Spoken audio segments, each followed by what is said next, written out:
મિત્રો, જો ધ્યેય મોટું હોય તો શરૂઆતમાં નિષ્ફળતાના ચાન્સીસ વધુ હોય છે, પરંતુ જે લોકો નિષ્ફળતાનો સામનો કરવા તૈયાર હોય છે અને તેમાંથી શીખીને ફરી પ્રયાસ કરે છે, તેમને ચોક્કસ સફળતા મળે છે. લાંબા સમય સુધી નાના પ્રયત્નો કરીને મોટું લક્ષ્ય પ્રાપ્ત થાય છે. સારી તૈયારી, સખત મહેનત અને ભૂલોમાંથી બોધપાઠ લઈને આગળ વધવાથી સફળતા મળે છે. જ્યારે આપણે દિવસની શરૂઆત સકારાત્મક વિચાર સાથે કરીએ છીએ તો આખો દિવસ તેને શુભ અસર જોઈએ છીએ. પરમ સ્પષ્ટ પ્રેમ દ્વારા ઘરની અશાંતિને દૂર કરી શકો છો. પરિવારમાં પ્રેમ હશે તો શાંતિ મેળવી રહેશે.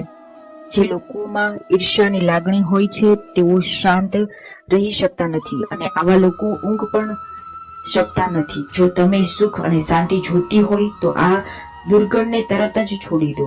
મોટા લક્ષ્ય અચાનક પૂરા નથી થતા, તે માટે નાના નાના પ્રયત્નો લાંબા સમય સુધી કરવા પડે છે, ત્યારે મોટું લક્ષ્ય પૂરું થાય છે.